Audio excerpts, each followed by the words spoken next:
Hey, my loves. So we're out on a hike together in the Colorado mountains, and I thought that we would just drop in as friend to friend because, whoo-wee, March was a good one.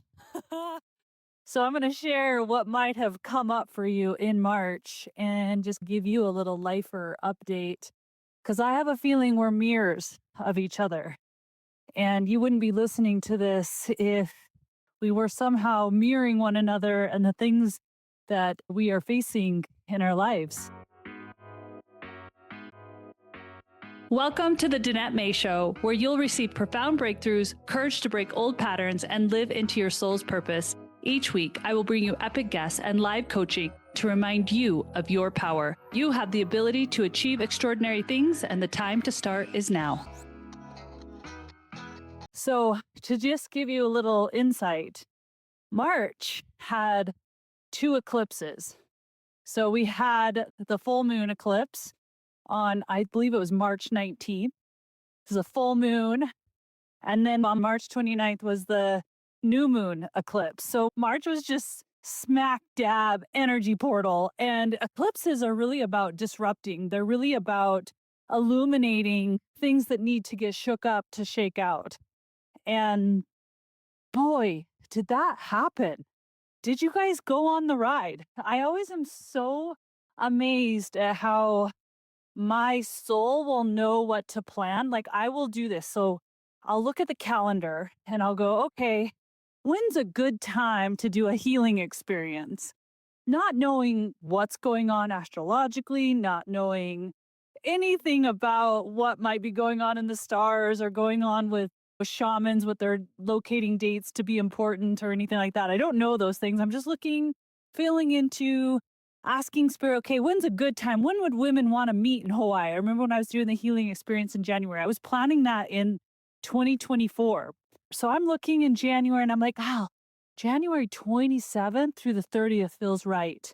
That was right over what in that particular culture, the Hawaiian indigenous culture, even in Chinese culture, that was the actual New Year time, the year of the snake when we were there. And we had the new moon and the year of the snake all while we were there. The whole idea of shedding so that we can emerge new. Just think of it as a snake shedding its skin. This happens all the time. And I'm just catching up to these things when I'm there. I'm like, oh my goodness, I didn't even know. Same with March. I felt in my gut a while ago that I needed to go to Costa Rica and just have some time for me. 2024 was a doozy, and a lot of you will know more. I'm committed to really sharing a lot about sexual abuse and how that affects and creates trauma in the body and how to clear that trauma. I'm really committed more to these patterns, these behaviors, these hurts, these wounds that happen in our lives, a lot of times in our youth, and how this frequency gets embedded and this coding gets embedded and it creates patterns in our lives, patterns in our relationships, patterns in our financial stability, patterns in our health. And unless we clear these old wounds, these traumas, we're going to have a hard time creating new patterns. We're going to have a hard time manifesting because that word's getting thrown out everywhere, right? So we're going to have a hard time manifesting. We've got to really go in and excavate and clear out and heal and soothe these wounds. And then what happens is you rewire them, you remove them, or you rewire literally, and you start to operate in a new pattern. You start to operate from a healed space versus a trauma space. Even though you might think you're healed, it's very subconscious. And it just shifts your whole external world to the abundance that it comes in, to the powerful relationships you have, to your health, to the career you do. All of it gets impacted. And you guys know 2024, I was dealt a heavy blow of information and it knocked me to my knees. It knocked me to my core. And I'm still doing the work to clear out this new informational trauma. And it was trauma that was there all along because the body knows, whether you know logically in your mind, your body knows, the soul knows. So it was about time I heard about it so I could actually do the work to clear it. So long story short, I'm still in the process of really clearing and listening and taking time for me because I do all these healing experiences around the world. I have to take care of me too. I have to do what I teach other women to do. So I had planned this trip to Costa Rica to just have time with myself. And then my family would fly in later and meet up with me. And I'd have 4 or 5 days to myself to eat healing foods, get massages, do yoga, walk on the beach, sit in the tide pools, do the healing modalities. And it just so happened to hit right on the full moon eclipse. I had not planned that. And so the energy was strong. And I was able to be in the tide pools for hours. I would literally wake up in the morning and I invited a dear friend to meet me there if she felt called to it. So that was nice. She stayed in her own hotel and I stayed in mine. And I have some dear friends that live down there that I've known for a while. So it was like dancing in my own alone time, my own introspection, and then also having some friend time to laugh with, to share deep thoughts with.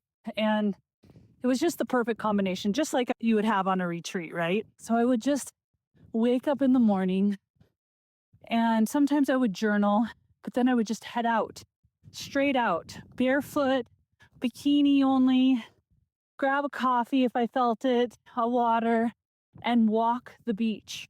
Just walk all the way to the very end, which was maybe a 45-minute walk to the tide pool. So I followed the tides in the morning and I would just be at the tide pools and just be in that energy. To me, the tide pools are biohackers. I mean, nature is the ultimate biohacker. I find it funny that we spend all this money on cold plunges and these salt plunges where we can go and meditate and we have everything like a tide pool at our fingertips. We've got the sun for infrared light. We've got healing foods for modalities to heal the internal system. We have all of it in nature. So don't forget that. Like all of this is absolutely free. It didn't cost me a dime to walk to the tide pools and sit there for hours. And that's what I would do. And then I would maybe do a yoga class or go stretch in my room because I also like to just turn on music and flow to what my body's saying, not what an instructor is telling me my body should do. So there's a time and place for both. And I would take a shower outside, which I live up in the mountains of Colorado. I don't take showers outside. It's cold here. So it was just really nice. And then have dinners out with friends. And on the full moon, we went to a private beach and had a bonfire and sat around on blankets. And we wrote our affirmation of what we saw, our biggest grandiose affirmation on the beach under the full moon in the sand. And I actually got this inspiration from my podcast episode. She literally wrote E Squared, which you guys should read. It's so good. It teaches you about how to create, how to manifest in real time. And her name's Pam Grout. And I'll link the episode in here because I interviewed her because it was one of my favorite books. And she shared with me how she wrote that book. It didn't get a lot of momentum. And then she wrote national bestseller in the sand and watched the water come up and take it out. And then and it just came a national bestseller. So we did the same thing. We used our energy. And so I'm really excited to see not only my dream, but my dear friends' dreams come into fruition, and drank kombucha and just really had a beautiful time together. So that's how I spent it. And then I brought myself to another part of Costa Rica where I met up with my family. This is the interesting thing as a woman, right? Is that we're mothers. A lot of us are mothers. A lot of us are also wives or have lovers. And a lot of us have siblings or parents that are older that we're trying to take care of. And we have maybe pets at home. We have a job. We have a lot of responsibilities. And it can get overwhelming. It can get overwhelming of how do I balance it all? How do I balance all of the serving that my heart wants to do, mixed with serving myself, mixed with taking time to really have introspection, to look at where do I get to excavate? Where are my patterns? What are my beliefs? What do I like? And I really find it very important because so many women go so many years to where they're like, they lose themselves once their kids leave the home because they're like, I don't know who I am. It's almost like they call it a midlife crisis. It's not a midlife crisis. It's a chance for you to take inventory of who you actually are. And if you look at life like a cyclical event, let's say the moment you're born, and then you have your early toddler years, and you have your teen years, and then you have your 20s, 30s, then they call it the midlife crisis around 40. And then you go into older age. And they almost say that when the older person almost reverts back to a child, right? So if let's just say we take on this idea that you come as a child and you end as an older version of a child. If you've taken care of an older person, they almost act like a child. Their behaviors become childlike. Sometimes they have a hard time eating, sometimes remembering, sometimes taking care of themselves. And they might do certain things that you're like, oh my gosh, that's just like a 5-year-old. Why are they acting like this?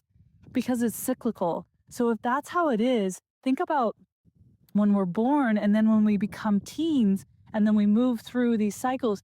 Our perimenopausal around our 40s is almost like the teen years again, but with more wisdom, with more learnings underneath our belt.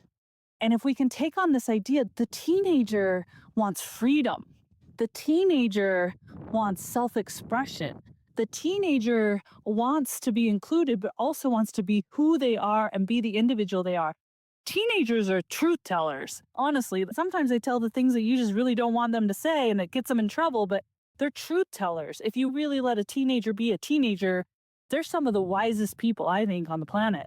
I always tune into them because they're looking at fresh eyes, but you're in your 40s, 50s, you're reverting back into that teenage. No wonder you feel frustrated. No wonder you're a little angry about the system and about how did I get here and where can I get my freedom and what do I do with my life? That's what teenagers are thinking too. What do I do with my life? I don't know what I want to become. I don't know what I want to do. You're almost reverting back into that, but what an opportunity. What a massive opportunity to really look at and go, what do I want to do? Who am I? And what patterns and behaviors did I take on that are really not mine? They were just imparted to me from my upbringing, from the culture that I was around, to the religious group I was around, and really dissecting it. But that requires time, and it can be hard to figure out where to find this time. So I want to talk to you about how I structure my morning routine so that I find time. It's a little bit of excavating every single day so it doesn't feel like this big mound to accomplish in one day or 1 week. It's like the daily stuff is really the most potent and powerful versus just going to some big retreat once a year and thinking that the work is done. That's not how it works. Like this excavating runs so deep. And I just want to be that mirror to you because I often feel that too. Oh, I just want to go in my cocoon and work on myself, but I've got people to care for. I've got a business to run. And you'll meet in a house and all the things that require attention and energy.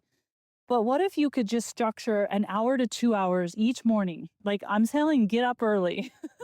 And I know some of you are like, I just want to sleep. Yes, but I promise you will feel more energized after what I share with you than sleeping in your bed. When I wake up in the morning, I'm really taking time with me. This is my time. Everybody knows this is my time. And they don't interrupt my meditations. They don't interrupt my journal writing, but I write my gratitudes. I do some deep breath work. That's really important, filling up my body with oxygen and letting it filter through my body. There's a lot of different YouTube videos on breath work. I even share one if you go to the Danette May Show on YouTube, but you can find different breathwork ways and just start playing with them. See which one resonates more with your body. Stretching a little bit. And then I might ask myself some deep questions in journaling, like, what were some of my favorite things that I did as a kid? What were some of the things that I would do that I just would get into flow state and lose track of time? What did I enjoy? What colors did I like? What stories were my parents sharing about relationship when I was younger? What stories were my parents sharing about health? Were they saying that it was hard to be healthy? Were they healthy? What stories, what things were being shown to me through my eyes, through my experience, through other people when I was younger? This helps you to start to go, ooh, this is probably some of the stuff I took on unknowingly. And I'm living out these patterns. We are meaning making machines. We like to create patterns and we do it. So you are conditioned So that is good news. If you are conditioned, you can decondition and recondition. So look at that. Where can I decondition? First, I have awareness, decondition, and then recondition to what I want to become. You can rewrite your whole story. You can become someone completely different. And I'm actually in that. You're going to start to see slowly but surely subtleties in my branding, in my offerings, because I am a different person. After all these years of really taking care of my body through nutrition, it changes you. It doesn't just change your body, it changes your soul. Food is medicine. It changes you when you start to take care of yourself. You start to awaken to nature and to life. And then you start to tap into your own feelings of who you are. And when you start doing the healing work, you start to actually look at your childhood and start healing that little girl or that little boy inside of you. And both of them, right? Masculine, the feminine side of you. And you start to really claim who you are and you start to use your voice and you heal those things. Life starts to shift. The friendships you're looking at, the things you're doing, the patterns you're holding on to, you start to go, whoa, I don't actually like that. That actually doesn't work for me. I have to say, I had a really like something I don't normally do. I had a really honest, candid conversation through an audio message to a friend.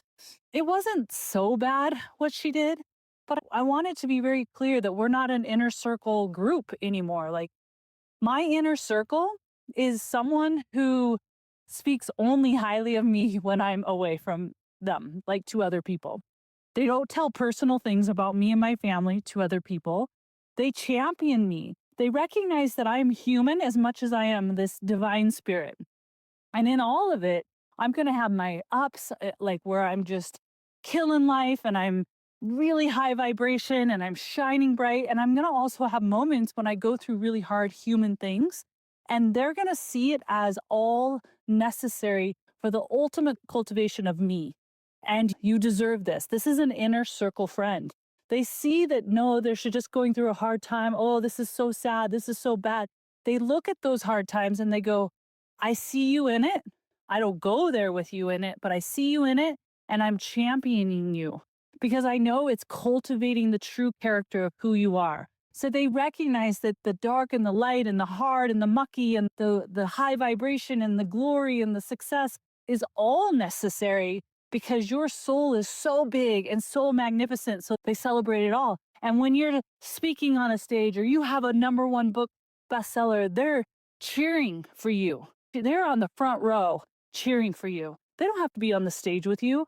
They can be out in the audience and cheering for you. And when they're on the stage, you're cheering for them. This is inner circle friendship. This is inner circle friendship. And this friend, I think, thought they were in the inner circle. I heard that they were saying things about me not in a highlight to other people, sharing personal information. And they wanted to meet up. They wanted to get together with me. And I let them know that no, like that was a big line for me because there's a big part of me that's wants to just be like, you know what, I've made mistakes and I have. I've done this. I've talked poorly about people that I actually really care about behind their back. I've done this. And I've hopefully learned from it because you lose people that way. And there's not the same trust, there's not the same energy thread. And so there's a part of me that wants to be like, oh, you know what? It was just one time. It's fine. Just don't say anything. Just meet up with them for a coffee or just hold back a little bit, but you don't need to bring it up. Like, you don't need to make it a big deal, but still meet them for coffee because you are friends and you have shared things. This friend wasn't like a friend from, I don't know anyone, anything. It doesn't matter if they're a friend since I was 13 years old, but this friend was quite new in my life. And I just said, I'm in love, exactly what I'm sharing here. And I just said, those who get to hang out with me, those who want to be with me and pretend to be my friend and want to have deep conversation with me and want to go have lunch with me and want to meet up and go on trips with me are my inner circle friends. Those are the people that get to spend time with me. And those people only speak highly of me when I'm not around. If I don't put my foot down to this, then I'm abandoning myself. And I don't have to put my foot down by yelling at someone and name calling. I recognize that they are me and I am them. And I recognize where I've messed up and done the same thing and I forgive them fully. But it doesn't mean I allow them to still continue to be in my life. I let people show me who they are and I'm going to listen and I'm going to take it in and move on. I was getting other clues into this relationship prior to just this one instance. But I was really proud of myself because I left a very loving, very direct message about this and cut it really clean.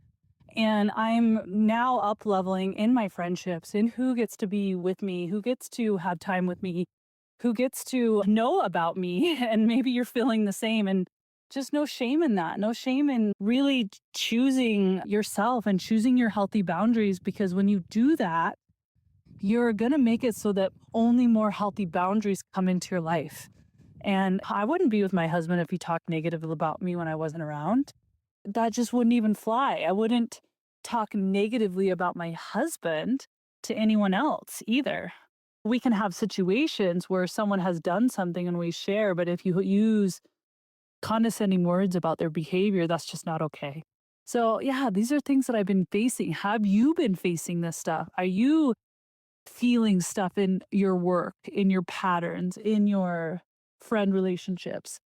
And are you addressing them? Are you moving things around, moving things out so that you can make room for the new that wants to come in? We're in that time. April is not just springtime of new, it's also embedded in our DNA for new.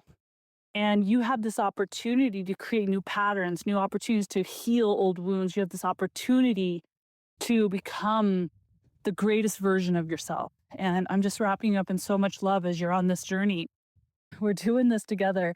And this is a day in my life, just giving you some insights. Let me know if any of this resonated with you and if you're facing off with some of this.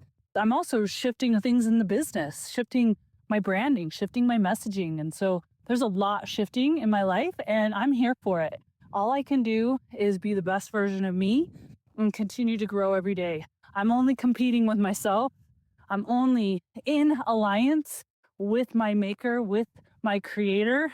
And that's whose opinion matters to me, truly. And I need to stay focused on that. Keep God, keep spirit as my North Star. I love you guys so much. Thank you for following the Danette May Show. Thank you for being a part of the family. And I'll see you on the next episode. Hey guys, I just want to let you know that I'm going to be doing a whole series on fitness, giving you my top fitness advice. And then some of it's different than most trainers are teaching you. So I'm going to be dropping that series here on the podcast very soon this month, here in April. So go ahead and click that follow button so you don't miss when this series drops. But it's going to be around fitness, releasing stubborn body fat, kind of truths that most trainers are not talking to you about. They're just giving you nutrition and like exercises, but there's another factor outside of that is really important if you want to see your goals attained and keep them, not yo-yo back and forth.